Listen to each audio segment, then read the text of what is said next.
Bueno, Marian, ¿quieres que empecemos? Eu tenho uns slides para colocar. Posso abrir na bandeja de compartilhamento? Bárbaro. Bueno, mientras coloca el Power, les digo que el primer trabajo es de Marian Freire y Alex Picio de Silva, de la Universidad Federal de Tocantins, y se denomina un análisis cuantitativo del mercado formal e informal brasilero. Estamos esperando la presentación. Tá na tela? É porque eu não consigo ver. No, nosotros no. Tienes que poner la flechita de compartir. Sim, mas eu coloco, mas não vai. Abriste el Power, tenés que tenerlo abierto y Tá después aberto. compartirlo y lo retomas. Tá aberto. Aqui. Foi? No. A ver, no. Ahora sí. Sim? Ah, tá. Sí, Que bom. sí. Ahora sí. A ver, ahí está. Pronto? Ahora sí, sí, Marian. Tá. Quando a senhora quiser que eu comece, é só me avisar.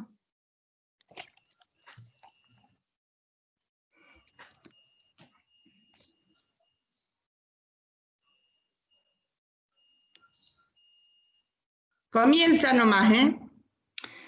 Bom, esse trabalho, ele é resultado de estudos da minha pesquisa de doutorado, né, na Universidade Federal do Tocantins, em desenvolvimento regional. O meu orientador é o professor Alex Picio da Silva, e ele faz parte de um artigo que está no Prelo, da revista Desafios, provavelmente vai ser publicado no final desse ano ou início do ano que vem. Então, o que eu estou fazendo? É uma análise quantitativa informal brasileira. O trabalho...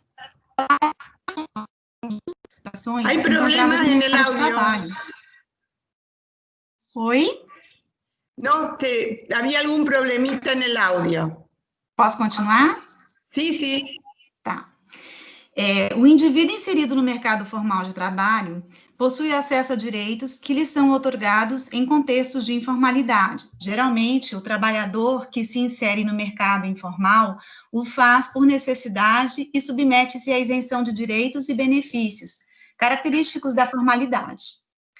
Valorizando suas preferências e sempre maximizando sua utilidade em qualquer setor que esteja trabalhando, de acordo com o Liceia 2005, é o indivíduo que escolhe em qual segmento irá ficar, se será formal ou informal. Contudo, Rodrigues Filho, 2019, ele fala que é da apropriação da força de trabalho, seja ela física ou intelectual, que o capitalismo se mantém contínuo. Ademais, o sentido do trabalho, para quem vive do trabalho, é a sobrevivência.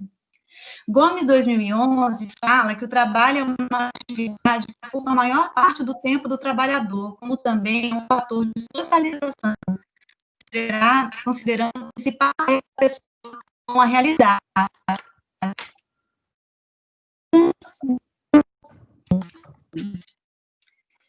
A justificativa desse trabalho, ela está relacionada às modificações por meio das leis 13.467 de 2017 e a lei 13.874 de 2019, porque, a nosso ver, precisa-se de uma análise sobre as transformações provocadas no setor formal e informal, que, por sua vez, influencia na situação dos trabalhadores, de serem assistidos, fazendo-se necessária uma análise sob o ponto de vista de antes e após a efetivação dessas leis. Promulgada em julho de 2017, a Lei 13.467 apresentou um profundo conjunto de alterações nos dispositivos da consolidação das leis trabalhistas em vigor, após 120 dias, prometendo uma reestruturação produtiva que trataria a reboque a criação e ampliação de postos de trabalho. Posteriormente, em 20 de setembro de 2019, nós temos a implementação da Lei 13.874, conhecida como Lei da Liberdade Econômica, na qual ficou instituída a Declaração dos Direitos, as normas de proteção e a livre iniciativa e o livre exercício da atividade econômica, em que o Estado passa a agir como agente normativo e regulador. De acordo com a própria lei, a intenção principal seria desburocratizar e simplificar os processos relacionados às empresas e empreendedores, como também flexibilizar algumas regras trabalhistas. O objetivo do nosso artigo é analisar a distribuição e a variação percentual da população brasileira, ocupada no mercado de trabalho, anterior e posterior à implementação das leis 13.467 de 2017, que altera a CLT a fim de adequar a legalização às novas relações de trabalho, conhecida como reforma trabalhista, e da Lei 13.874 de 2019, que é a medida de desburocratização e simplificação do comércio para empresas e empreendedores, conhecida como Lei da Liberdade Econômica, para encontrar as modificações provocadas no setor formal e informal do mercado de trabalho no Brasil ao longo deste período. A metodologia que utilizamos, elas são encontradas por meio dos dados da Pesquisa Nacional de Amostra de Domicílios, o PNAD, realizado pelo Instituto Brasileiro de Geografia e Estatística, e compreende o período de 2012 a 2019. Levando-se em consideração o peso amostral da média de cada ano das observações. A composição da informalidade, ela foi realizada utilizando as condições do trabalhador, empregado no setor privado, trabalhador doméstico sem carteira de trabalho assinada, empregador sem CNPJ, contra a própria sem CNPJ, trabalhador familiar auxiliar, que o IBGE passa a considerar a partir dos 14 anos ou mais de idade, ocupados na semana de referência da pesquisa. Para interpretar os índices, nós utilizamos os dados trimestrais, então são de 3 em 3 meses que o PNAD faz a pesquisa. O que nós fizemos? Juntamos os 4 dados dos 3 meses e dividimos por 4. Então, eu tenho esse valor aqui por cada ano, né? E eu fiz o valor total do Brasil, que é esse aqui, e fiz também o valor de cada um dos setores, empregado no setor privado, trabalhador doméstico sem carteira de trabalho, empregador sem CNPJ, conta própria sem CNPJ e trabalhador familiar. Bom, posteriormente a isso, eu vou utilizar esse cálculo aqui, aonde eu pego o ano final, que é de 2019, menos o ano inicial, que é de 2012, pego esse primeiro resultado e divido pelo ano de 2012. Aí eu tenho o resultado segundo, vezes 100, que é para poder transformar esse dado em percentual, que é o que a gente chama de variação relativa ou redução percentual entre 2012 e 2019. Então, aqui eu tenho a variação relativa do Brasil como um todo, que foi de 4,42%. Aqui eu tenho só relacionado ao empregador no setor privado, 6,37% do trabalhador doméstico, 29,28% do empregador sem CNPJ, 6,51% da conta própria sem CNPJ, e a redução percentual só foi diagnosticada no trabalhador familiar auxiliar. Desses dados, a gente construiu gráficos, né? Então, aqui, nessa primeira tabela, é perceptível um dado que não está na lógica estabelecida, um decréscimo acentuado no âmbito do empregado do setor privado, exclusivo e trabalhador doméstico, sem carteira de trabalho assinada no ano de 2015, que é esse aqui. Com o menor indicador do período observado. Isso porque, ao longo desta temporada analisada, esse campo apresenta uma variação de 4,22. Aqui ela, 4,22. Comparando o início, que seria 11,22 de 2012, e o final, 11,487, temos uma diferença de 465,8 mil pessoas que permaneceram neste período sem alocações, representando uma troca de posição de trabalho ou até mesmo uma retração da economia neste inteirinho. CREM e Colombe, que publicaram um artigo em 2019, já alertaram no artigo A Reforma Trabalhista em Foco, Desconstrução da Proteção Social em Tempos de Neoliberalismo Autoritário, que a reforma trabalhista visava adquirir a confiança do mercado, pensando que o país iria voltar a crescer e gerar emprego. Contudo, os primeiros impactos dessa reforma já demonstram que os resultados esperados estavam muito longe de se concretizar. Aí, o que nós fizemos? Pegamos esses dados e transformamos eles em gráficos. E aqui eu tenho a primeira figura da distribuição da população por setores de ocupação. Note que o setor 3 e o setor 4 só passa a fazer parte do gráfico a partir de 2016, certo? Os dados desse gráfico sugerem que quando passaram a fazer parte da pesquisa o empregador sem CNPJ e o trabalhador por conta própria sem CNPJ nos anos apresentados de 2016 a 2019, não contribuíram para a alteração dos demais dados, que não tem muita diferença, né? Contudo, no ano de 2019, percebe-se uma variação nos dados, pois em 2018, o empregador sem CNPJ apresentava 901,25, que é esse aqui. 901,25 mil pessoas. E o trabalhador por conta própria sem CNPJ, 18 mil. Já em 2019, passaram a representar empregador sem CNPJ, já em 2019, passam a representar empregador sem CNPJ 840, então ele sai do valor de 900 para 800, eu tenho um decréscimo, e o trabalhador por conta própria, eu vou ter um acréscimo, ele sai de 18 e vai para 19. Em relação à variação relativa, ou redução percentual, que pode ser acompanhada nesse gráfico, o trabalhador familiar auxiliar, ele registrou uma redução percentual de 21,9, que é essa redução aqui. Ao longo do período analisado, embora em relação ao Brasil como um todo, a variação tenha se apresentado positiva, pois reduz de forma significativa. Os resultados do setor 1, empregado no setor privado, que é esse aqui, exclusivo e trabalhador doméstico sem carteira de trabalho, temos uma variação de 4,22. Então, o Brasil foi para 4,42, esse aqui para 4,22, indicando esvaziamento de ocupação em postos de trabalho informais, tomando por base que seu resultado é inferior à variação relativa total do Brasil, que foi de 4,42 que eu coloquei para vocês. Informação que pode ser interpretada como se essas pessoas estivessem se pejotizando e legalizando sua situação no mercado de trabalho. De acordo com 2018, apesar do mundo moderno advogar a favor da perda da relevância do trabalho no mundo contemporâneo, precisamos entender os desafios de sua nova morfologia, que possui um desenho multifacetado, consequência das mutações das últimas décadas.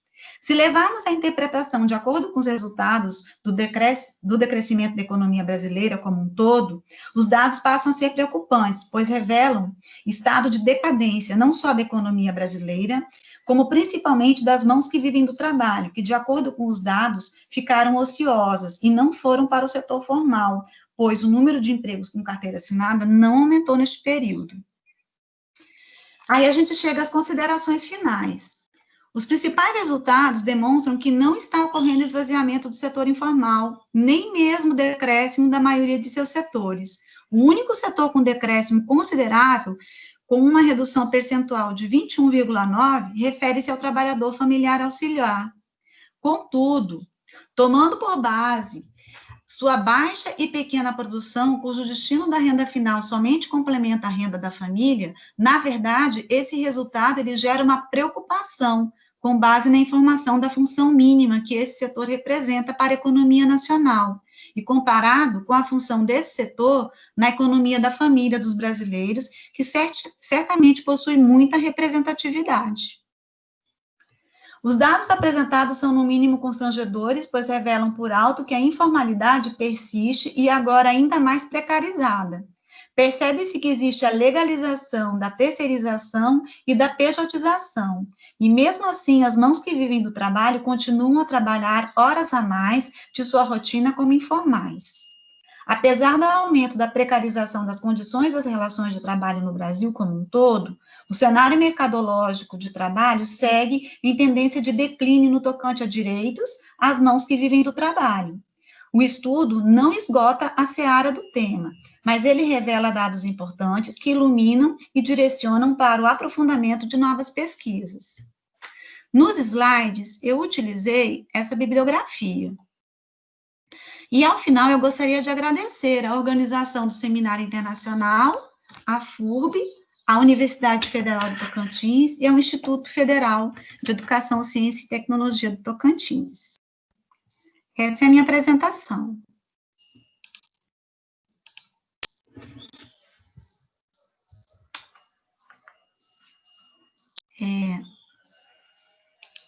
Oi? Sí, perdón, estaba sin micrófono. Muchas gracias, María, muy bien con el tiempo. Las preguntas las hacemos todas al final y ahí comentamos entre todos. Bueno, el segundo trabajo es de Fernando César de Macedo y de Leonardo Rodríguez Porto, que creo que es Leonardo el que está. Son de la Universidad Estadual de Campinas y se denomina Aspectos de la evolución regional del mercado de trabajo formal en Brasil. Es decir, que creo que los temas se relacionan mucho. Adelante, Leonardo. Sim, eu só gostaria de confirmar se vocês estão vendo a minha apresentação. Sim, sim. Ótimo. Obrigada, Alice. Então, mais uma vez, boa tarde. Gostaria de cumprimentar aos demais companheiros da mesa, a professora Alícia, agradecer pela oportunidade de estar apresentando o nosso resultado de nossas pesquisas aqui no evento, e cumprimentar os organizadores também do Seminário Internacional. O tema do nosso trabalho diz respeito aos aspectos da evolução regional do mercado de trabalho formal no Brasil, neste início do século XXI. Mais especificamente no recorte de 2002 e 2018, e construído um trabalho em conjunto com o professor Fernando César de Macedo, do Instituto de Economia da Unicamp, e eu, Leonardo, que sou doutorando do Instituto de Economia, e tivemos, o que a gente vai apresentar hoje, como objetivo analisar a evolução regional do emprego formal no Brasil, nesse período de 2012 a 2018, com os seguintes objetivos específicos, que também é o que estrutura o nosso trabalho, as sessões do trabalho. No primeiro momento, a gente faz uma discussão do que foi o movimento da economia brasileira e da sua dimensão espacial nesse período, o que permitiu a gente visualizar, tanto do ponto de vista do desempenho macroeconômico como dos seus rebatimentos regionais, a distinção de dois períodos, e que levou nas sessões seguintes a gente fazer a avaliação. Minha apresentação saiu. Sí, ya se me fue a mí también. A ver. Acho que alguém iniciou o compartilhamento aqui. Sí. Ahí está, ahí está. Não, pera, deixa eu voltar. Ahí está, pero abajo está, habría que sacarle que abajo se reproduce.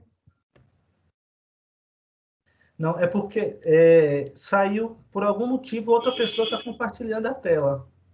Pero está ya, está de vuelta. Lo que pasa es que abajo se ven las transparencias también, no solo la ampliada. Não foi ampliada, né? Deixa eu tentar de novo. E agora? No, se volvió a ir. A ver ahí. Bueno, ahí se vuelve a ir. Al tocarla se va. Bueno, ahí continúa, yo creo que ahí se ve. ¿Mas está ampliado o no? Sí, estamos viendo. Los demás no sé, pero yo estoy viendo. Estamos vendo, sim. Ah, tá ótimo. E é isso, né? Avaliar a evolução do emprego formal em dois subperíodos. Um período de bom desempenho da economia nacional, que repercutiu no crescimento do emprego formal de 2002 a 2014, e um segundo subperíodo, que é o período da crise, cujos rebatimentos são bastante relevantes, né? Nesse período de 2002, 2014, do ponto de vista do que aconteceu com o mercado de trabalho formal, a gente destaca a ampliação dos postos de trabalho e a redução do desemprego, um movimento de formalização do emprego formal, crescimento muito grande, que gerou ampliação do poder de compra do trabalho e uma política de valorização do salário, valorização real do salário mínimo, que teve repercussões bastante importantes. Para contextualizar, esse trabalho fez parte de duas chamadas públicas do IPEA, num convênio entre o IPEA e o Ministério da Integração, que hoje é o Ministério do Desenvolvimento Regional, que tinha por objetivo fazer um diagnóstico do período recente da Política Nacional de Desenvolvimento Regional, a PNDR. E dessa pesquisa, que realizamos em 2017 e 2018, num primeiro aspecto, nós atualizamos a tipologia subregional da política, que foi institucionalizada em 2006, e fez um quadro para identificar as áreas prioritárias de política regional, e nós atualizamos essa tipologia com dados mais recentes do censo de 2010 e de PIB para o século XXI, PIB municipal. Trata-se de uma abordagem multiescalar que consiste em observar o problema regional em diferentes escalas espaciais, que é um pouco do que a gente traz no nosso artigo também. A gente observa a questão do mercado de trabalho em diferentes escalas territoriais. No mapa, a gente percebe, essa junção dos dois parâmetros geradores da tipologia, que é o rendimento domiciliar médio mensal por habitante, que dá o caráter do estoque de riqueza acumulado nas micro-regiões brasileiras, e a taxa média anual de crescimento do PIB per capita, que dá uma ideia de potencial crescimento dessas áreas. O que a gente visualiza? Primeiro, as micro-regiões de alta renda, que são aquelas que reúnem 75% do PIB nacional, os melhores indicadores sociais e econômicos, basicamente concentradas no sul e sudeste do Brasil, sobretudo nessa área que pega São Paulo, Triângulo Mineiro e uma parte do centro-oeste, ali no estado do Goiás. E, em contrapartida, as micro-regiões de baixa renda, que é o extremo oposto, as micro-regiões com maiores fragilidades dos indicadores, estão basicamente no norte e nordeste do Brasil, que dá um pouco do quadro do diagnóstico que a gente vai fazer em seguida de como isso se repercutiu também no mercado de trabalho. Então, as áreas de maior adensamento econômico estão no sul e sudeste, e as áreas de maior fragilidade, que são prioritárias de políticas regionais, estão principalmente no norte e nordeste, em partes do centro-oeste. Do ponto de vista da geração do emprego formal, agora, a gente traz um gráfico que sintetiza um pouco, em linhas gerais, a nossa análise, que mostra o ritmo de crescimento do emprego formal, que é aquele com base nos dados da RAIS, a Relação Anual de Informações Sociais, ou seja, são empregos que têm algum tipo de vínculo, ou de carteira de trabalho, ou de emprego público. E, pela série histórica, o ano de 2014 é o ápice do desempenho do mercado de trabalho brasileiro. Tem o maior nível, os maiores níveis de estoque de emprego formal no país, e esse período que vai de 2002 a 2014 marca um período extremamente favorável para o Brasil e para as macro-regiões brasileiras. E o destaque aqui, do ponto de vista do problema regional, é o processo que houve de desconcentração produtiva da economia brasileira, o que aconteceu também com o mercado de trabalho. Por quê? Porque justamente as regiões norte, nordeste e centro-oeste foram as que tiveram as maiores taxas de crescimento acima da média do Brasil. E quando a gente pega o período pós-2015, de grave crise econômica, os efeitos sobre o mercado de trabalho são generalizados em todas as macro-regiões. Os anos de 2015 e de 2016 foram os mais drásticos, e uma recuperação muito tímida em 2017 e 2018, mas, novamente, a gente tem a continuidade do processo de desconcentração, agora não pelo bom desempenho, mas porque justamente a região sudeste foi a que apresentou a pior queda, a maior queda nesse período recente, né? Justamente a área de maior adensamento econômico sofreu mais com a crise. E quais foram as repercussões? A gente mostra um pouco aqui nessa tabela, justamente no período 2002 e 2014, as 3 macro-regiões, Centro-Oeste, Nordeste e Norte, com maior crescimento, acima da média do Brasil, e com o Sul e Sudeste crescendo menos. O que acontece com o Sudeste? Ele teve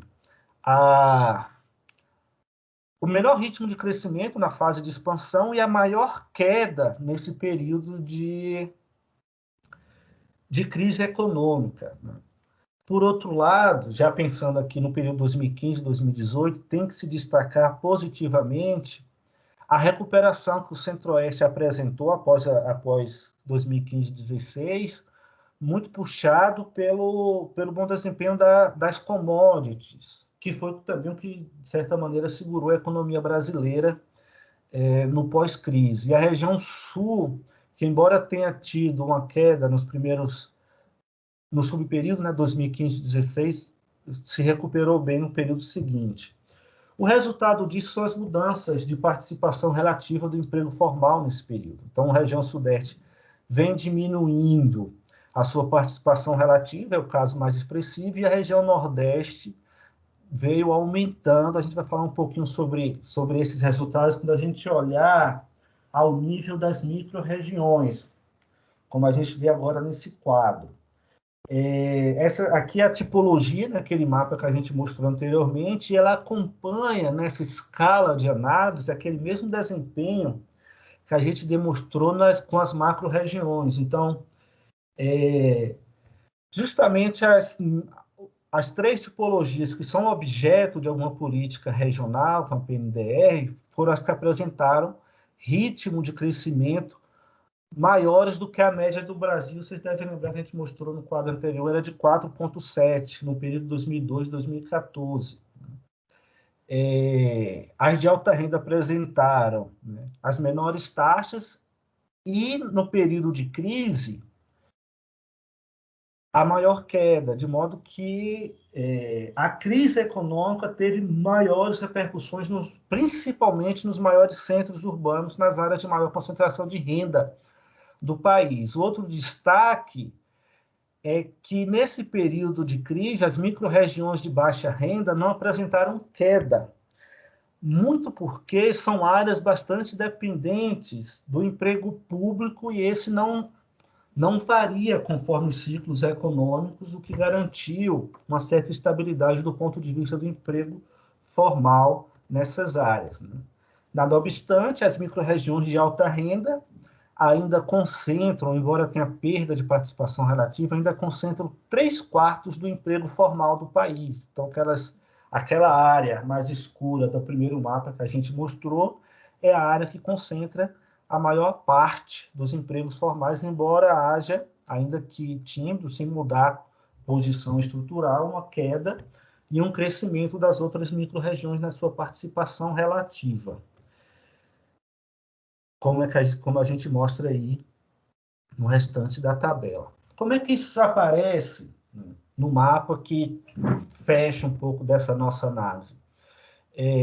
A gente percebe aí o ritmo de crescimento no primeiro período, de 2002 a 2014, com os maiores ciclos, as maiores taxas, sobretudo no Centro-Oeste, Norte e Nordeste do Brasil. São micro-regiões com áreas com ritmo de crescimento acima de 5% ao ano e com um ritmo de crescimento abaixo de 5%, sobretudo no Sudeste e Sul do país. Tem um destaque também, quando a gente olha do ponto de vista individual, que o melhor desempenho do mercado formal nesse período ocorreu fora dos grandes centros urbanos e das áreas de desenvolvimento mais consolidado. A gente está falando de áreas de expansão do agronegócio, a gente está falando dessa área do Cerrado Nordestino e do Tocantins, que convencionou se chamar de Matopiba, de áreas como Parauapebas, onde tem a usina de Belo Monte, ou seja, áreas relacionadas à expansão do emprego público, mas também no Sudeste, áreas de grande investimento, como essa área aqui do pré-sal. E embora o melhor desempenho tenha ocorrido fora dos grandes centros urbanos, né, os grandes centros urbanos concentravam 50% dos postos de trabalho formais. Eu estou me referindo aqui às 20 micro-regiões com o maior estoque absoluto de empregos, de postos de trabalho no Brasil. Ou seja, então a gente teve um ritmo de crescimento fora das grandes áreas, mas com a base de crescimento muito pequena. Então eram áreas que tinham 100, 200, 300 postos de trabalho formais e que aumentaram bastante. O maior exemplo e a maior taxa também no país é o caso de onde ocorreu aqui a construção da usina de Belo Monte.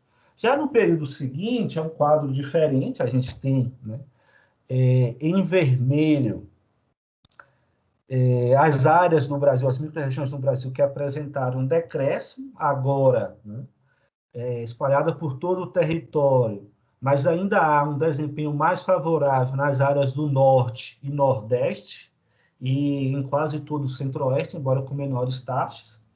Houve, de uma certa maneira, uma perda generalizada dos postos de trabalho, sobretudo na fase mais intensa da crise, em 2015 e 2016, e um fraco desempenho nos anos 2017 e 2018. O Brasil perdeu, né, em torno de 3,6 milhões de postos de trabalho nos primeiros 2 anos da crise, em 15 e 16, e recuperou apenas 600 mil.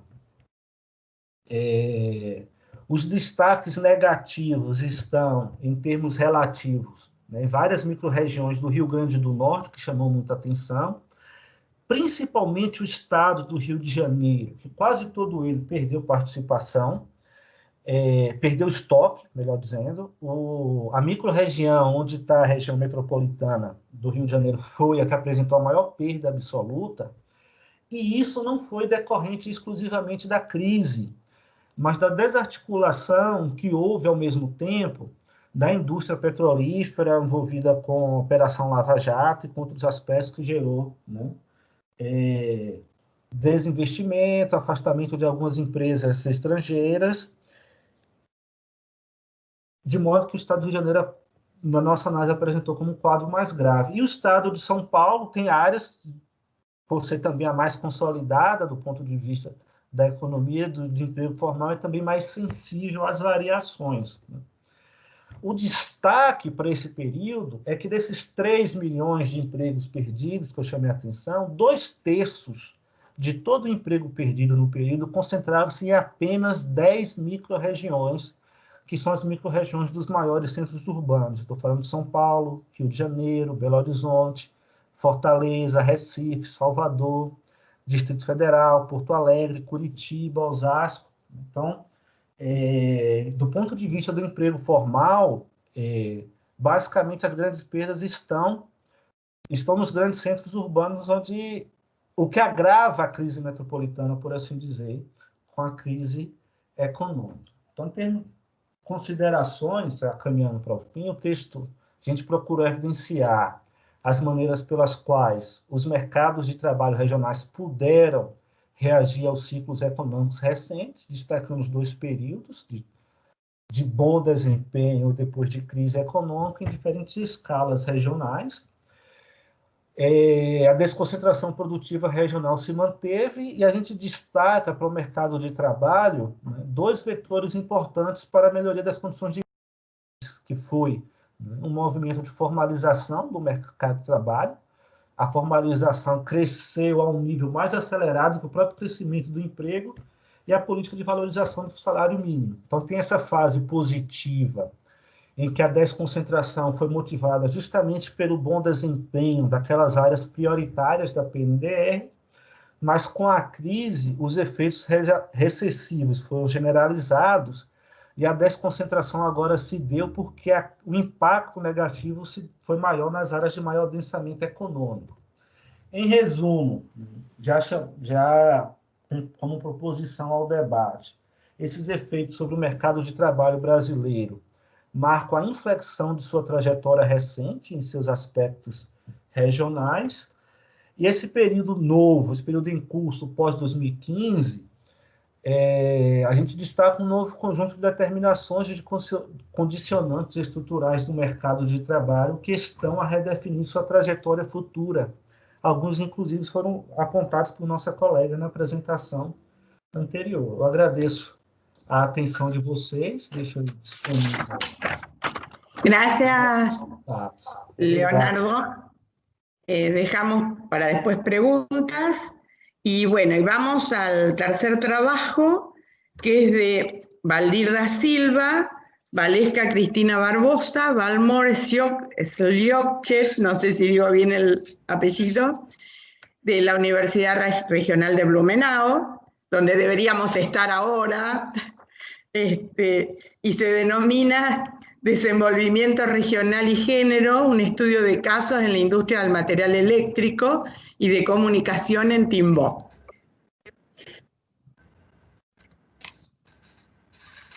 Bueno.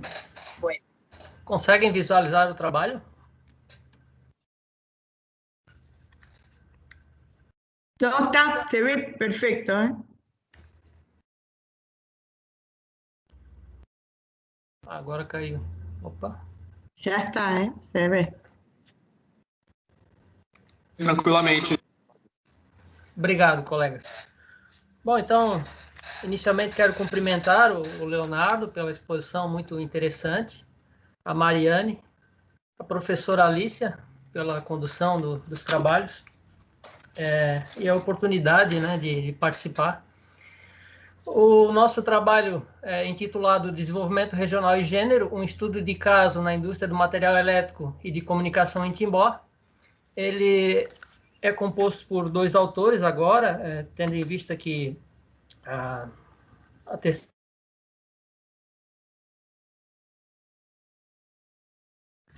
No se escucha.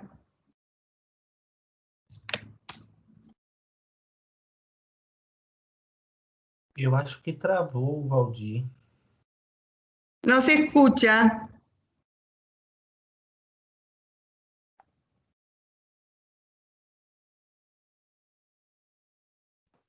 Valdir, a gente não te ouve.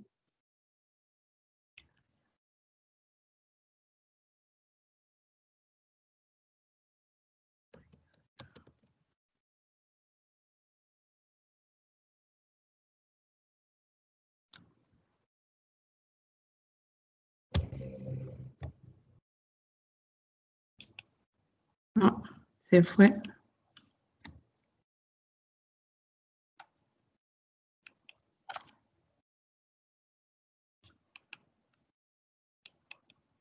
No, no hay audio.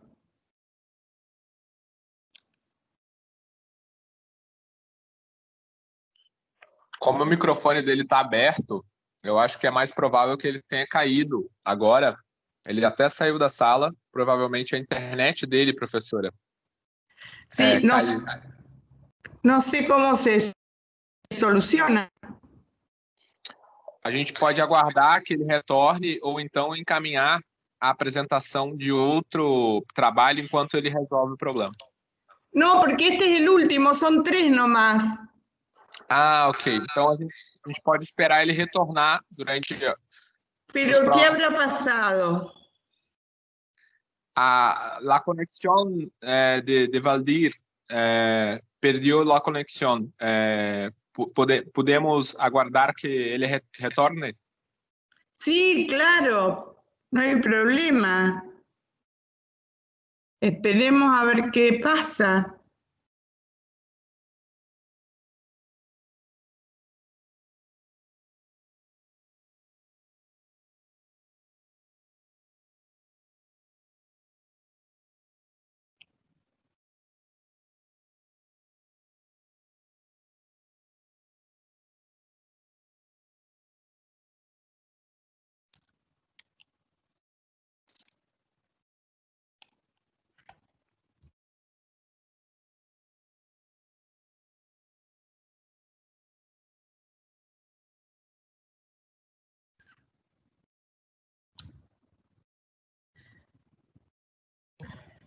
¿Qué hacemos? Alguém tem contato com o Valdir pelo telefone para que a gente possa verificar se está tudo bem e ele está retornando? No sé si alguien tiene, yo no tengo su teléfono. Só um instante. ¿Algún compañero? ¿No hay nadie que trabaje con él, que esté? Eu vou tentar ligar para ele aqui, vou tentar o número dele no telefone no grupo. Só um instante, por favor. A ver, esperamos un minuto, un ratito.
No sé. Ainda não tenho retorno com o Valdir, gente. Se vocês puderem guardar mais um instante, por favor. No sé cómo se puede solucionar. Eu vou aguardar o retorno dele. Se por acaso ele não me retornar a ligação, aí a gente vê o que pode fazer. Sí, podríamos, a lo mejor alguien del grupo que está más tarde, podrías poner ahora y después lo pasaríamos al otro grupo, a él. Hay alguien más que está intentando conectarse, Valesca. Hay otra... Pero Valesca Cristina Barbosa está intentando conectarse, creo que ella está en el trabajo con él. Está en el trabajo con Valdir, Valesca. Vamos a esperar un ratito a ver si Valesca, que dice que está intentando conectarse y está en su trabajo, forma parte, autora del trabajo, puede conectarse.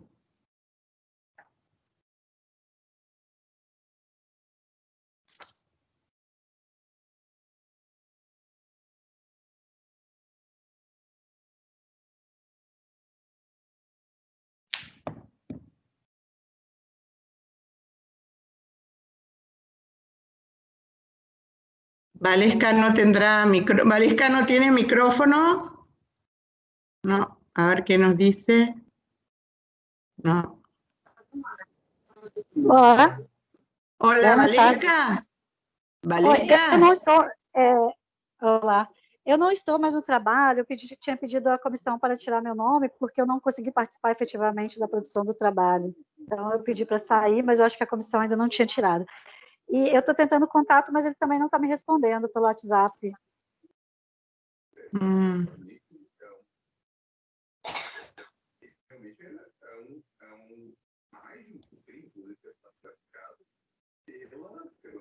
Acho que caiu de verdade a conexão dele, porque nem pelo WhatsApp consigo contato.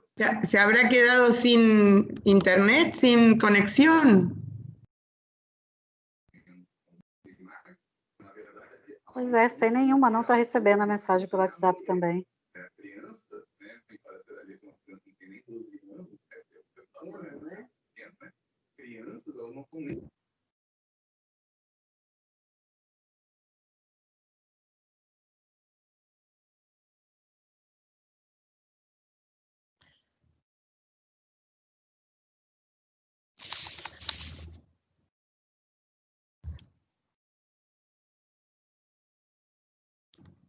No sé, veo que está Jorge Blanco, no sé si Jorge estás, si está escuchando. Sí, te estoy escuchando, Alicia. ¿Cómo Estoy estás, siguiendo las Jorge? presentaciones. ¿Qué tal? ¿Cómo estás? ¿No quieres presentar tú mientras y te cambiamos el horario y le vemos si este muchacho puede presentar después? Bueno, Luciana Bosover supongo que entrará en el otro horario, pero si quieren hago esa presentación, dame un minutito nomás. Dale. Bueno, vamos a intentar hacer otra presentación y vemos si Valesca te puedes comunicar con Valdir y después él puede exponer a las 4 cuando es el otro grupo. Valesca, ¿escuchás?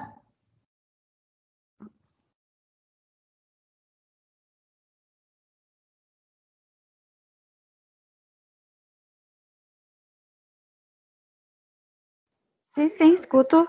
Escuchaste, quedamos así, ahora vemos si expone Jorge Blanco y luego le avisa si puede exponer a las 4, que es el otro grupo. Sí, sí. ¿Sí? Bueno. Respondo sim, tendo a resposta daqui a vez. Entonces vamos a esperar a Jorge Blanco, que estaba en el otro grupo en realidad, pero veo que está participando y por eso le pedí si podía presentar ahora su trabajo.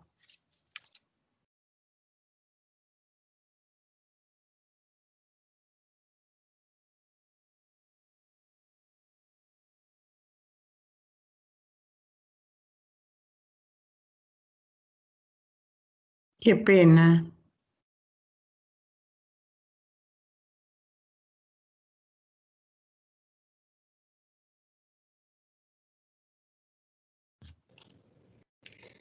Hola, yo estoy disponible, Alicia.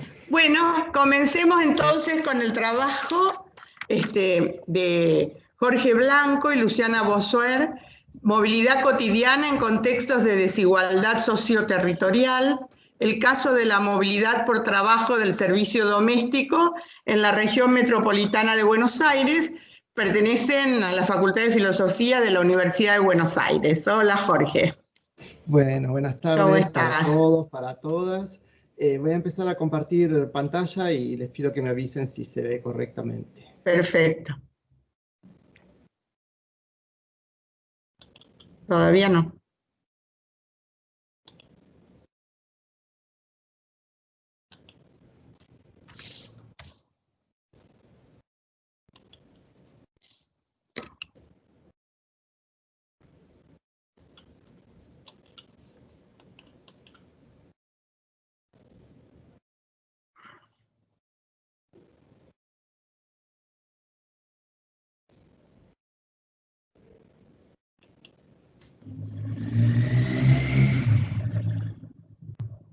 No se ve, Jorge, aún. Ahora, se trabó todo. Demora, aquí. de todas maneras demora. Espera a ver qué pasa.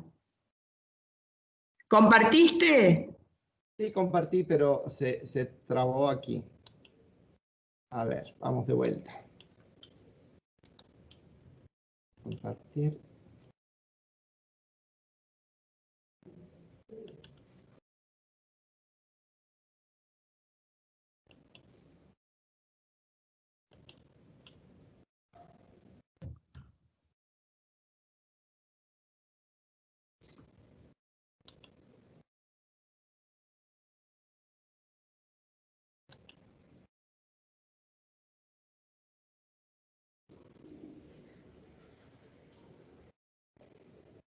Ujú.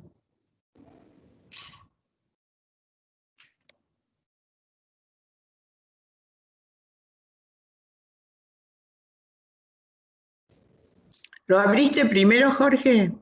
Sí, lo tengo abierto y le pedí compartir, pero se trabó en algún paso de eso.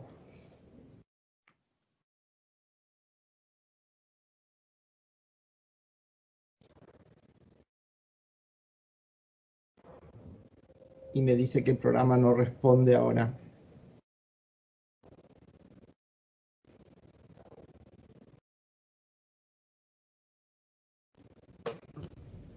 ¿Hay algún problema en el sistema entonces? Ahí están las conclusiones. Tenés que subir. Bueno.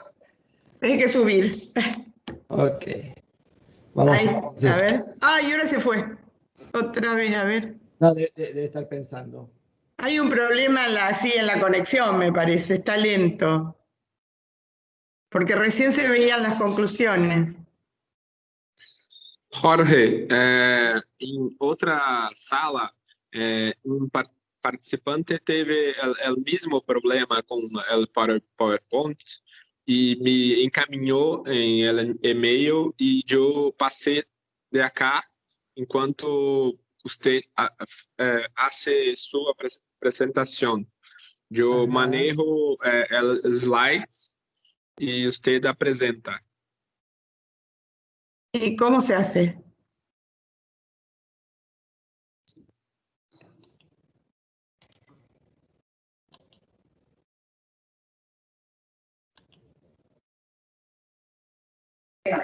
Consegue colocar sua apresentação no chat? No chat? Foi. Ahí está. Ahí sale y se va. Entra, ahí está. Ahora sí. Ahora sí. Bien. Bueno, empezamos entonces. Me avisan si llega a haber algún inconveniente, Sí, por favor. Te avisamos.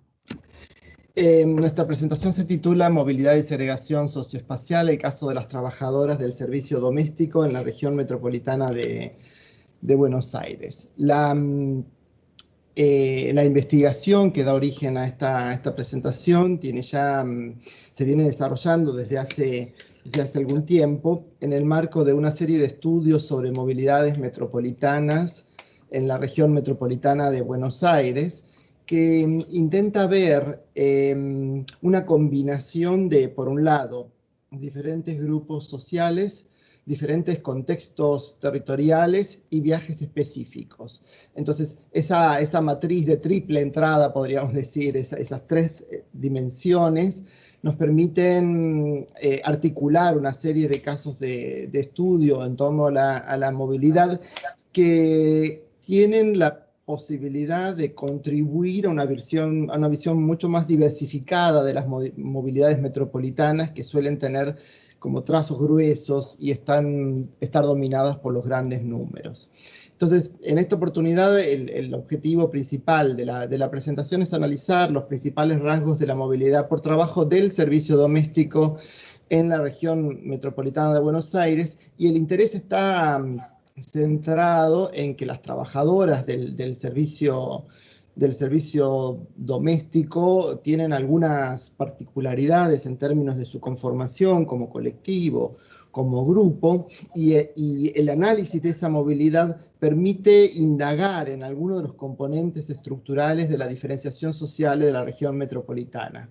Así que ahí vamos con la presentación. Como punto de partida, nosotros pensamos que la movilidad cotidiana se ha convertido en las últimas décadas en un tema de agenda, tanto de agenda política como de agenda social, en términos de todo lo que implica como componente central de la reproducción de la vida cotidiana, en esas geografías de la vida cotidiana. La movilidad ocupa un lugar central, en tanto es la que permite el acceso al conjunto de actividades de esa vida social, y además tiene unas implicancias muy significativas en términos de los lugares y actividades que son accesibles y que permiten una efectiva satisfacción de esos derechos. En nuestra concepción, la movilidad la pensamos como articulando múltiples dimensiones, unas dimensiones tecnológicas, sociales, culturales, políticas, económicas y espaciales, que de alguna manera se corporizan en los sujetos que se mueven, en los objetos y en la información. Esa dimensión de la movilidad se vuelve en las sociedades contemporáneas como un elemento constitutivo de lo social, y aquí seguimos como esa idea inicial que plantea John Arry acerca de la movilidad como una lente para mirar las sociedades contemporáneas. En términos del servicio doméstico como particularidades, si la mayor parte de la movilidad por trabajo está vinculada directamente a los procesos de producción en la ciudad y encuadrada dentro de los parámetros de la producción capitalista, de la forma de organización de la producción, de algún tipo de diferenciación por complejidad, tecnologías, alcances de esas actividades productivas, para el caso de las trabajadoras del servicio doméstico está situado en la esfera de la reproducción social. Los empleadores no constituyen empresas, sino que son unidades domésticas, y el objetivo final de esta relación es asegurar condiciones de reproducción de esas unidades domésticas según una serie de parámetros que varían histórica, social y geográficamente. Y están vinculados con todas las líneas de trabajo que recuperan esa dimensión del cuidado y del cuidado de los hogares como un componente central. Desde el punto de vista efectivo, se trata de un tipo de trabajo que habitualmente no tiene los mismos derechos que los trabajadores considerados con valor económico en el mercado. Es un tipo de actividad que ha sido subvalorada históricamente, tanto en términos de ingresos como en términos de la visibilidad como trabajadoras de este colectivo de mujeres que se desempeñan en esa actividad. El viaje al trabajo se suele caracterizar por algunas de las dimensiones habituales temporales y espaciales. Desde el punto de vista de la recurrencia, es un viaje con una periodicidad fijada y acordada, y suele tener además un destino fijo, que en el caso de las trabajadoras del servicio doméstico varía según los días de la semana, si se desempeña en diferentes hogares, o puede inclusive encadenarse varios viajes al trabajo dentro de una misma jornada laboral. Esa espacialidad del viaje al trabajo del servicio doméstico en el contexto de las regiones metropolitanas de América Latina da cuenta de alguna manera de la localización residencial como una cualidad diferencial entre residencia de las trabajadoras y residencia de los hogares que emplean ese servicio doméstico. Y ahí entiendo que la idea de segregación socioespacial es una idea importante para contextualizar tanto el viaje al trabajo de las trabajadoras del servicio doméstico como al revés, desde esa movilidad de las trabajadoras, mirar desde otro ángulo la segregación socioespacial.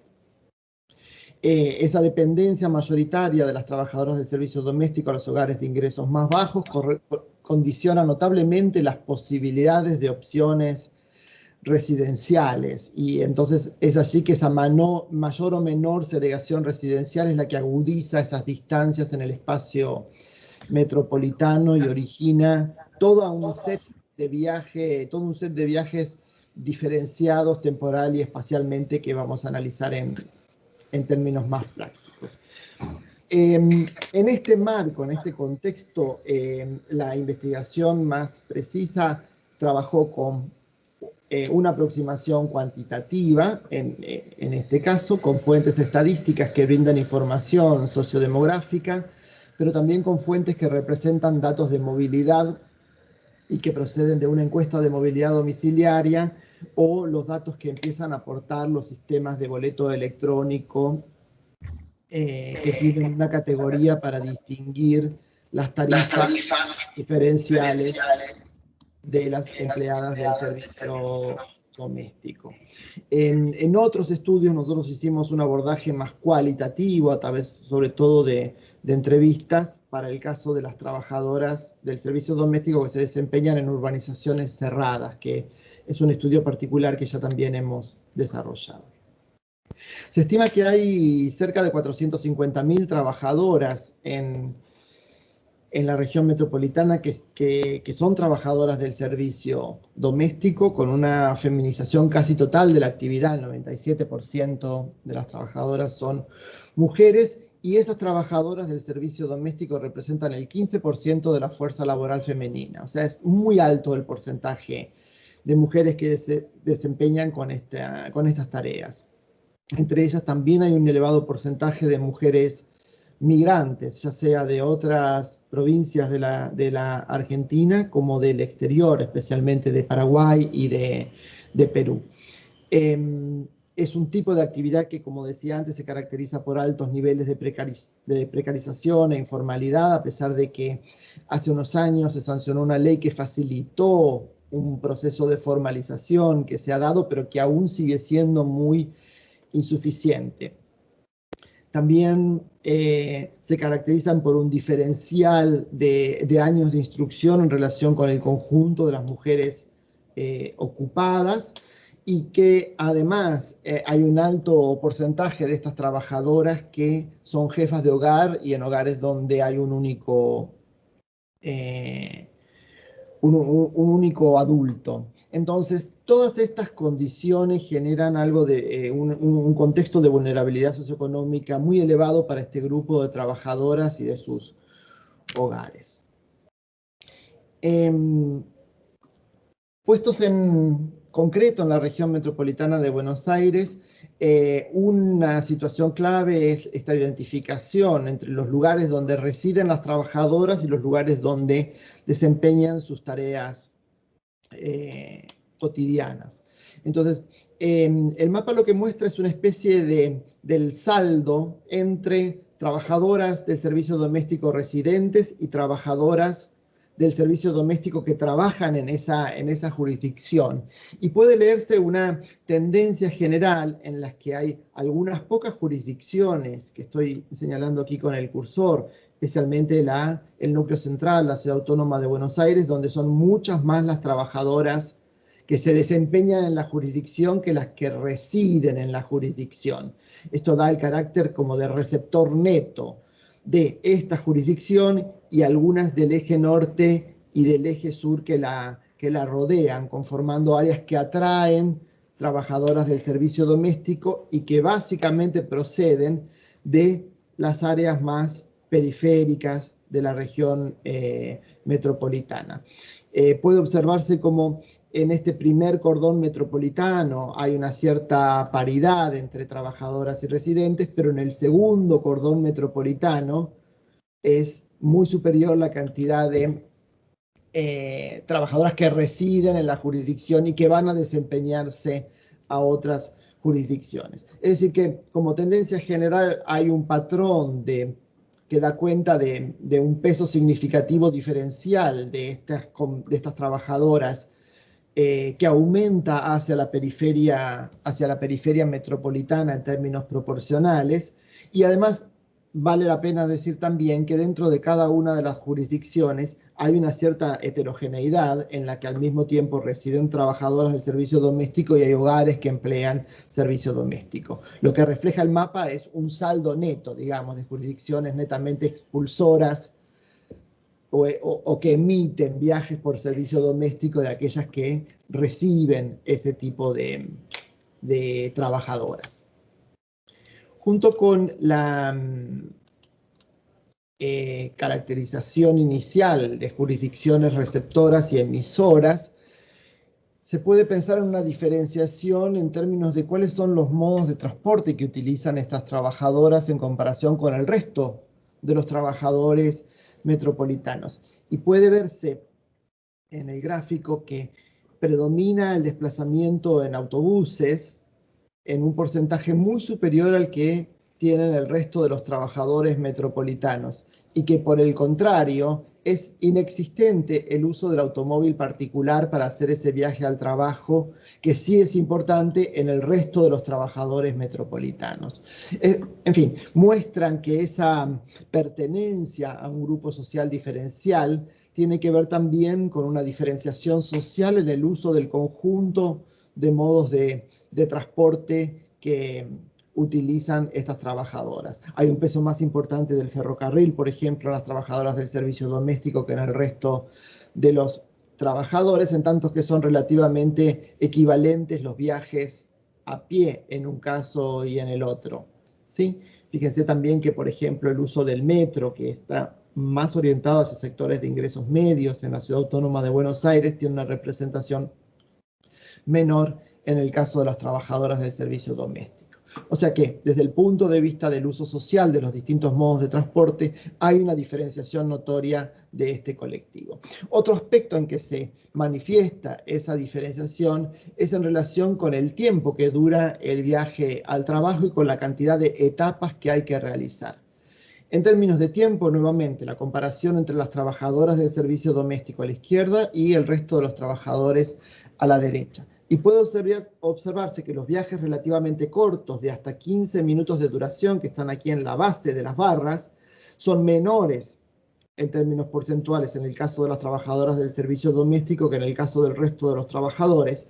Y por inversión, por el contrario, en el otro extremo, los viajes de larga duración, de más de 60 minutos o de más de 90 minutos, son bastante más representativos en el caso de las trabajadoras del servicio doméstico que en el resto de los trabajadores. Es decir, tenemos tiempos de viajes más largos que además requieren más etapas de viaje.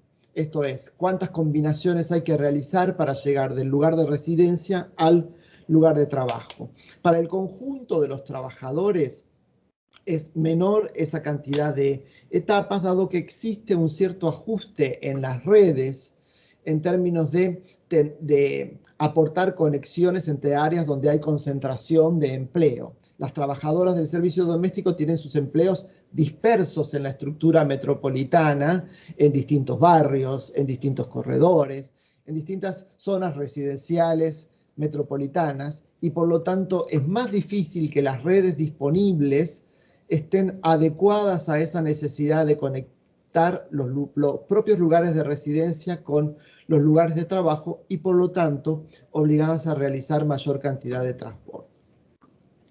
Puestos en los pares de origen-destino que habilitan un análisis de la espacialidad de ese movimiento, identificamos 3 sistemas de movilidad al interior de la región metropolitana. Un primer sistema es el que se da dentro de cada uno de los municipios y que está representado por estas flechas que inician y terminan dentro de la propia jurisdicción. Las flechas están caracterizadas en función de la intensidad de los flujos, de la cantidad de viajes diarios que representan. Entonces, observen que acá están representados los valores de más de 1000 viajes diarios hasta llegar a 30.000 y que hay varias jurisdicciones donde esos movimientos internos son significativos, dando cuenta de esa heterogeneidad interna que tienen las propias jurisdicciones. Un segundo sistema de circulación es el que llamamos subregionales, es decir, donde se articula entre municipios vecinos una cierta movilidad. Este caso que estoy marcando en el eje norte, el municipio de San Isidro, por ejemplo, recibe viajes propios dentro del municipio, pero también del municipio de Malvinas Argentinas, del municipio de Tigre, del municipio de San Martín, del municipio de Vicente López. En fin, hay una cantidad de municipios del entorno que aportan viajes a ese municipio que atrae trabajadoras del servicio doméstico. Y un tercer subsistema es el que denominamos metropolitano propiamente dicho, y que abarca esos viajes de grandes dimensiones que atraviesan esa escala metropolitana, por ejemplo, para concentrarse en la ciudad autónoma de Buenos Aires como gran foco de destino. Fíjense que a esta jurisdicción, a la ciudad autónoma de Buenos Aires, desde prácticamente todos los municipios metropolitanos, con distintos niveles de intensidad, por supuesto, pero que implican viajes de más de 30 o 40 kilómetros para acceder al lugar de trabajo al interior de la Ciudad Autónoma de Buenos Aires. Dos aclaraciones que pueden ser interesantes para complementar esta mirada. Por ejemplo, dentro de la propia Ciudad de Buenos Aires hay una cantidad de viajes que realizan trabajadoras que residen en la ciudad y trabajan en la ciudad, pero residen especialmente en las villas, en los asentamientos más precarios que tiene la ciudad, especialmente en la zona sur, y atienden hogares que se ubican en el área central o principalmente en el eje norte de la propia Ciudad Autónoma de Buenos Aires.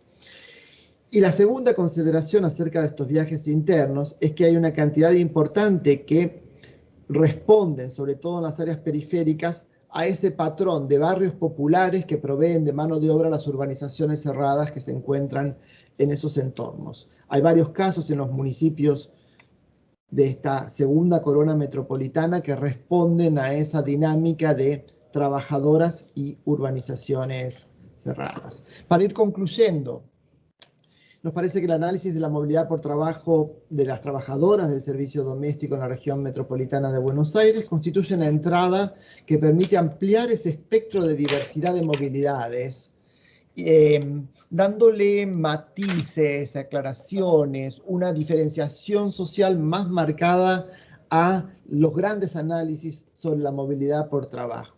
Nos parece también que en ese sentido es una herramienta para indagar en la desigualdad en la ciudad, en la desigualdad socioespacial en la ciudad.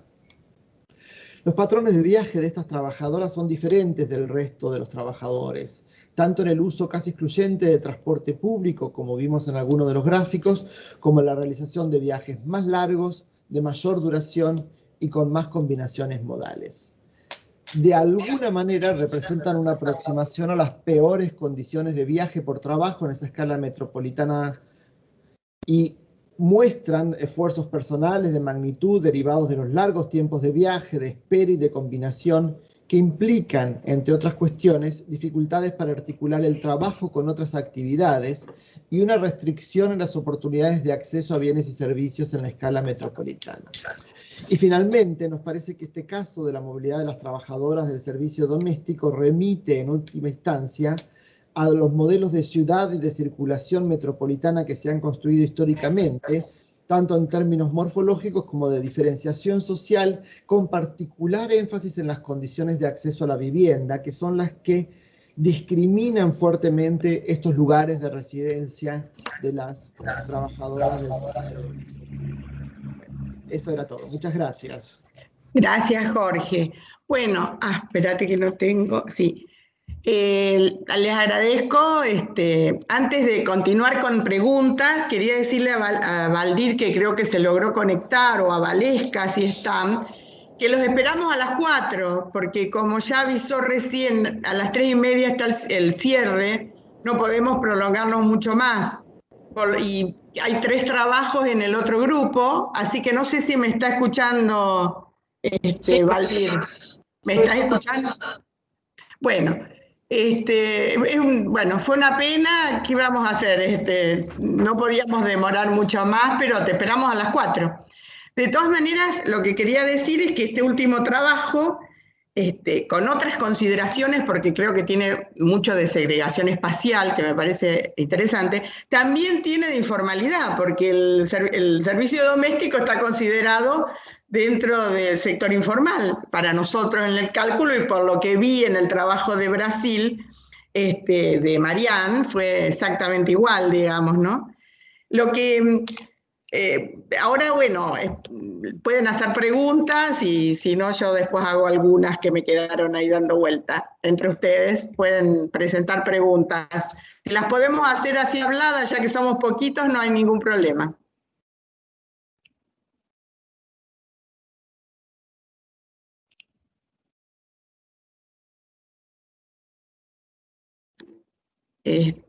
Bueno, sí, empiezo yo y después a lo mejor seguimos. En el caso de los trabajos en general, ¿no?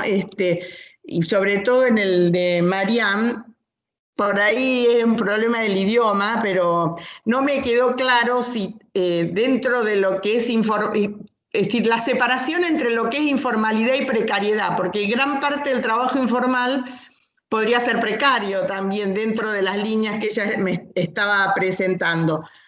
A lo mejor es porque no terminé de entender. Y en el caso del segundo trabajo de Leonardo, realmente me sorprendió la relación entre el incremento del empleo formal en las zonas más alejadas o en las zonas que considerábamos con mayor problema. No sé qué políticas económicas existían para que esto sucediera. Los impactos parecieron ser mucho mayores en las grandes urbes, en las zonas más importantes, que bueno, también por ahí pasa en Argentina, ¿no? Pero bueno, hubo políticas adecuadas en ese periodo de crecimiento que permitieron, ¿qué políticas económicas hubo, no? Y en el caso de Jorge, realmente todo lo que tú planteabas y que vienen planteando se agudizó en este año 2020. Yo creo que si tomas todo lo que está pasando, todos los temas que tú señalaste y lo vemos en el 2020, con el caso de la pandemia, esto generó un grave problema en el trabajador del servicio doméstico. Y además muestra claramente cómo se fueron desarrollando las ciudades con barrios cerrados y a su vez barrios o asentamientos irregulares muy cercanos o lejanos o no, que son los que permiten esta movilidad, ¿no? Así que bueno, y no sé quién más quiere hacer alguna pregunta, ¿no?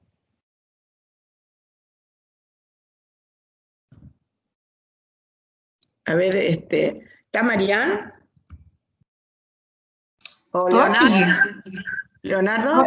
Eu estou, mas eu não entendi muito bem a sua pergunta. Você poderia... Bueno. No te escucho.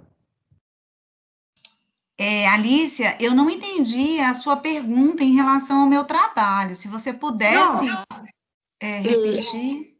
El tema es que nosotros separamos bastante las dos líneas, la de unidad, que es la informalidad, y la precariedad, que tiene un aspecto jurídico, institucional, falta de aporte, falta de inscripción.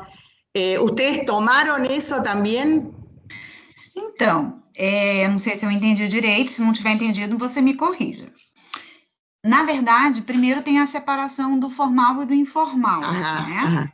O formal, ele vem com direitos sociais, o informal, ele não tem direitos sociais. Então, a aposentadoria, ele vem. Então, de certa forma, todo trabalhador informal, ele é precarizado, né? Vamos falar assim. Contudo, também existe a precarização do trabalhador dentro do trabalho formal hoje em dia. Mas o que vem a ser, de fato, a precarização? A precarização são as péssimas condições de trabalho, é um salário que não é justo, são as faltas de direitos sociais, isso tudo vem a ser precarização. Então, hoje, nós podemos falar que temos um trabalhador formal precarizado? Sim, existem muitas pessoas que são formais e que são precarizadas, porque o salário mínimo hoje, ele não dá acesso a todas as liberdades que existem disponíveis dentro do desenvolvimento. Então, essa seria a principal separação via de regra, né? ¿Eu consegui responder sua pergunta? Sí, ok. Lo que pasa que nosotros acá en el cálculo, yo en la parte, digamos, de explicación estoy totalmente de acuerdo. Creo que la precarización abarca parte del formal y parte del informal, pero nosotros para el cálculo tomamos, en el caso de precario, el empleado no inscripto, el que no se hace aporte, que el empresario no le hace aporte a la seguridad social, es decir, que no paga, digamos, ningún tipo de aporte. Es como la parte jurídica, digamos, ¿no? Que en el caso del servicio doméstico, que está Jorge, hay una gran mayoría que está sin aporte o sin inscripción legal. De todas maneras, cualitativamente lo que tú dices está perfecto, lo entiendo perfectamente así, de esa manera, ¿no? Sim, Alicia, mas hoje em dia, já com a pejotização que foi falada nas leis, eu não sei como é que é na Argentina e na Colômbia, não estou muito aprofundada, mas aprofundei aqui no Brasil. Por meio dessas duas leis que eu coloquei aqui, uma lei, ela precarizou mais ainda a condição do trabalhador a partir do momento que tira direitos, né? Não coloca eles. E a outra lei é a lei de liberdade econômica, porque muitos estudantes, muitos autores, inclusive Hernandes de Soto, eles falam sobre o empreendedorismo dentro da informalidade. Então, quando se fala do empreendedorismo dentro da informalidade, muitas vezes eles não veem a informalidade como uma área, uma zona de precarização, né? Então, assim, a gente tem que entender que existem essas três ramificações. Existe o formal, que é aquele trabalho de carteira assinada, que é o empresário que tem CNPJ, esse é formal, e tem o informal, que é o trabalhador sem carteira assinada e que é o trabalhador sem CNPJ. E no meu trabalho, eu estava estudando mais esse lado que não está formalizado, que é aquele que não tem CNPJ, que é aquele que não tem carteira de trabalho assinada, porque se a economia não está crescendo, como também foi colocado no trabalho do Leonardo, que a economia está estagnada, se esse setor ele era para ter um esvaziamento com a lei da liberdade do comércio, para onde foram esses trabalhadores? Aonde eles estão? Como no caso daqueles trabalhadores familiares. Entendeu? Então, essa foi o principal ponto do meu trabalho, porque reduziu o número deles, foi uma redução significativa, menos 21%, né? Então, assim, e para onde eles foram, se não houve crescimento? E as famílias que dependem basicamente dessa renda do trabalho familiar, como que ficam? Porque é uma renda que na economia brasileira não faz muita diferença, já que a produção é pequena, mas para quem vive daquilo faz toda uma diferença, entendeu? Sí, perfecto. Muy claro, estamos de acuerdo. A ver, Leonardo, ¿tú querías decir algo? Ay, no tienes el micrófono.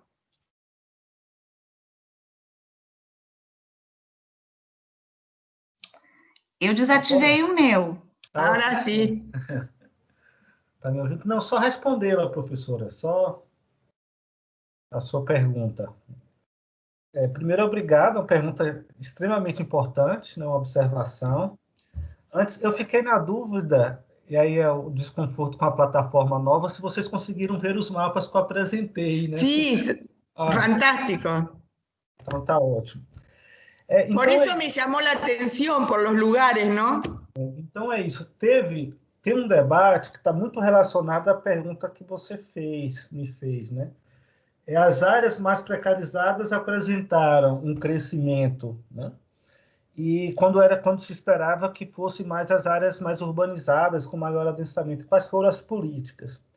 E o debate eu estava investigando principalmente a Política Nacional de Desenvolvimento Regional, e o debate é que as políticas regionais, propriamente ditas, não foram elas que surtiram efeitos, né? A gente chama o debate de políticas regionais explícitas, mas foram as políticas implícitas, ou seja, políticas sociais, políticas econômicas que não eram necessariamente regionais, mas que tiveram rebatimento sobre o território. Um exemplo, né, é o programa Bolsa Família, né, que é um programa que tem impacto justamente nessas áreas mais precarizadas e que elevou o padrão de renda e o padrão de consumo nessas áreas, mas não foi o único. A expansão do ensino superior no Brasil, né, que possivelmente foi nesse período a política que mais teve impactos regionais, né, que é uma expansão muito grande de cursos de ensino superior e de pós-graduação, né, teve impactos. A própria política de valorização do salário mínimo, né, gera um crescimento de renda nessas áreas, além de alguns processos econômicos específicos. O agronegócio, né, gerou um movimento de formalização do trabalho no setor agropecuário, alguns investimentos públicos de grande porte, a usina de Belo Monte, no Pará, a microrregião saltou de 700 empregos formais para 30 mil empregos formais. Né? Claro, muito. É muito. E de forma que foram esses os efeitos. Agora, do ponto de vista, quando a gente pega...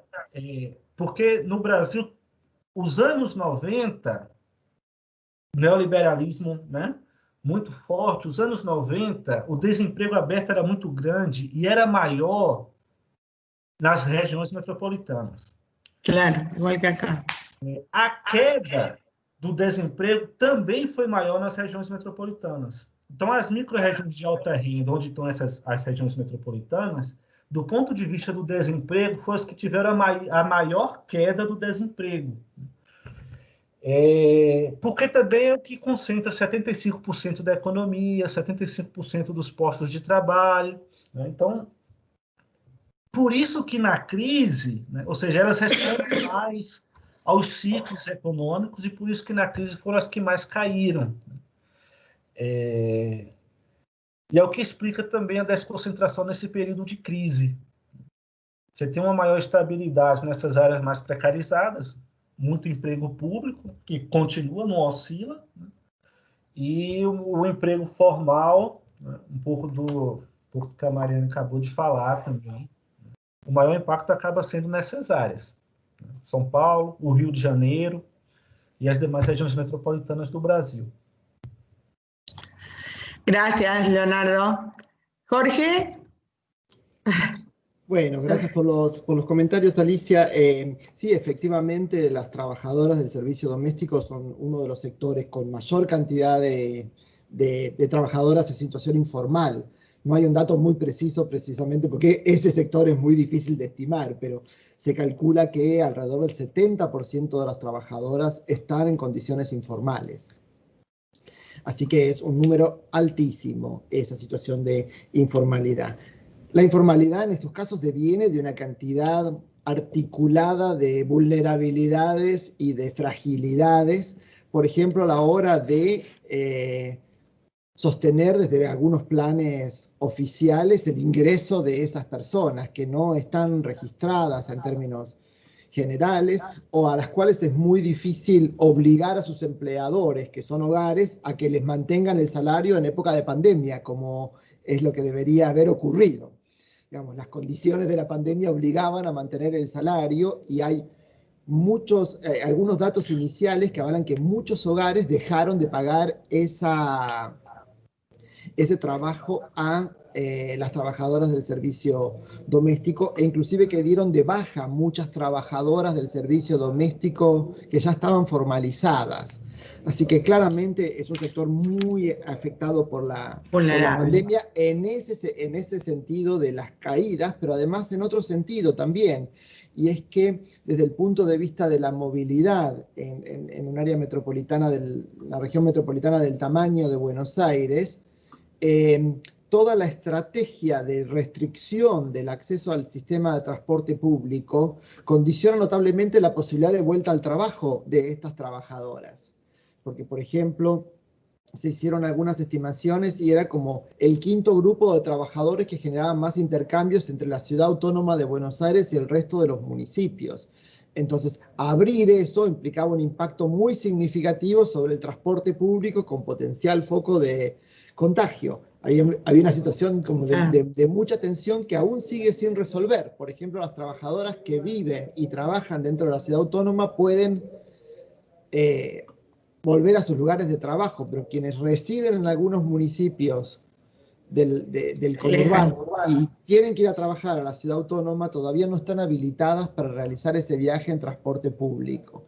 O sea que hay múltiples implicancias de la pandemia que nuevamente ponen dejan más en evidencia, como en tantos otros hechos que el COVID-19 hizo más visibles aún, la fragilidad de este tipo de trabajadoras, la vulnerabilidad derivada de su propio perfil social, demográfico y de las condiciones de inserción en los mercados de trabajo y las vulnerabilidades asociadas con la necesidad de una movilidad de larga distancia con muchos modos de transporte y que solo pueden realizar en transporte público.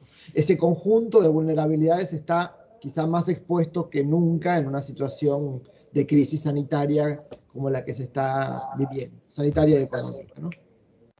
Bueno, no sé si alguna pregunta más, alguien. Me parecieron muy interesantes los tres trabajos realmente y bueno, a pesar de que se nos descompaginó un poco porque el tercero tenía, a lo mejor lo habíamos relacionado con los otros dos y el tuyo, Jorge, con los otros que había en el otro grupo. Creo que resultó y está, digamos, tienen puntos en común el hecho de los tres, ¿no? Y los cambios en cada situación económica, como planteaba Leonardo, ¿no? Cómo se va dando y como planteó Mariana, y en nuestro caso también, digamos, porque esta situación actual ha llevado, digamos, a una gran vulnerabilidad de parte de la población, entre ellas el servicio doméstico, ¿no? Así que bueno, los dejamos aquí. Sí, cómo no.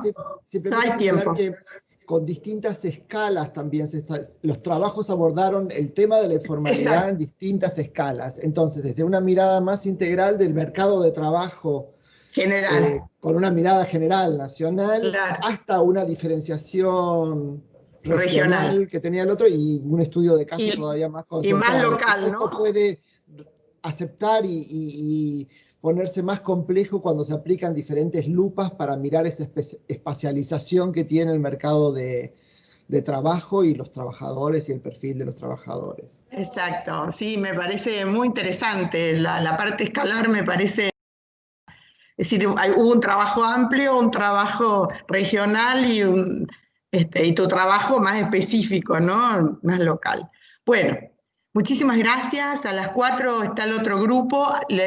Recién invitaba a Ivo al cierre, que es a las 3:30, y mandó incluso, enviaron, digamos, cómo conectarse a la sala de cerramiento del Congreso.